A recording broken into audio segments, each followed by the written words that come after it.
Hello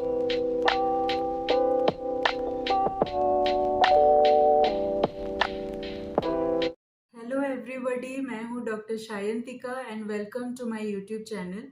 तो आज मैं आपके लिए फिर से एक और होम्योपैथी मेडिसिन लेकर आई हूँ जिसका नाम है एसिटिक एसिड। एसिटिकम एसिडम इसका फुल नेम है। तो इसको शॉर्ट में हम एसिटिक एसिड बोलते हैं। तो इसका जो कॉमन नेम है दैट इज ग्लेसियल एसिटिक एसिड, जो कि है C4H3O3। नेक्स्ट हम इसके स्पेयर ऑफ एक्शन पे चलते हैं, जिसमें कि है जो कि स्पेयर ऑफ एक्शन का मतलब कि ये मेडिसिन कौन कौन से सिस्टम और ऑर्गन्स पे काम करता है। तो वो है respiratory system, female reproductive system, gastrointestinal tract and fever में भी काम आता है।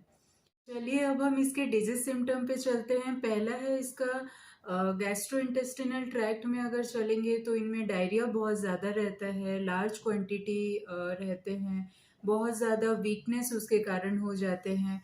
और रात के टाइम पे ज़्यादातर इनको स्वेटिंग बहुत ज़्यादा होता है, थर्स्ट भी इनका बहुत ज़्यादा बढ़ जाता है।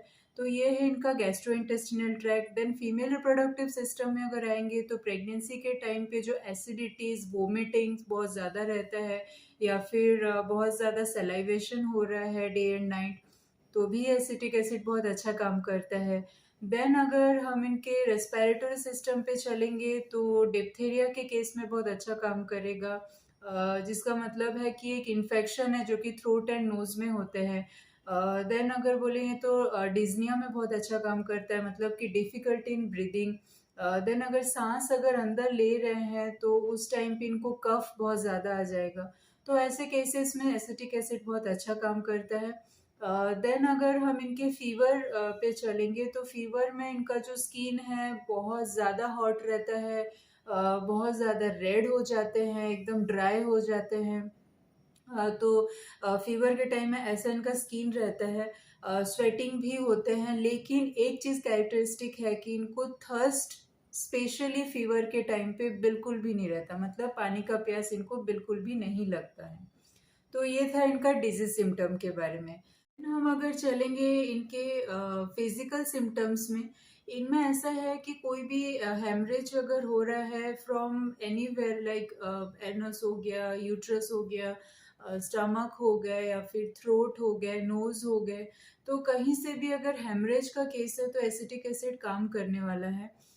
देन इनका जो थर्स्ट का अगर हम बात करेंगे तो इनको लार्ज क्वांटिटी ऑफ थर्स्ट, एकदम इंटेंस एंड बर्निंग थर्स्ट रहता है, प्यास जो बोलते हैं। लेकिन स्पेशली इन फीवर के केसेस पे इनको थर्स्ट बिल्कुल भी नहीं रहता है, स्पेशली ऑन फीवर के केस में।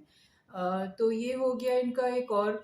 देन अगर हम और बात करेंगे फिजिकल सिम्टम्स में, तो इनको एक बहुत ज़्यादा वीकनेस रहता है, जैसे कि आफ्टर कोई सर्जिकल शॉक हो गया, या फिर कोई इंजरीज हो गया, या फिर आफ्टर एनेस्थेसिया।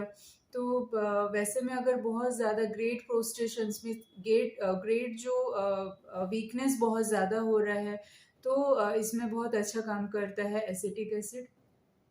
देन लास्टली अगर बोलेंगे तो पेशेंट ऐसे मतलब सीधा वो सो नहीं पाएंगे, अगर वैसा सोते भी हैं तो इनको सेंसेशन रहेगा एज इफ कि डिज्निया, जैसे कि डिफिकल्टी इन ब्रीदिंग। तो ये पेट के बल ऐसे उल्टा होकर अगर सोते हैं तो इनको थोड़ा सा रिलीफ लगता है, थोड़ा सा बेटर फील करते हैं ये।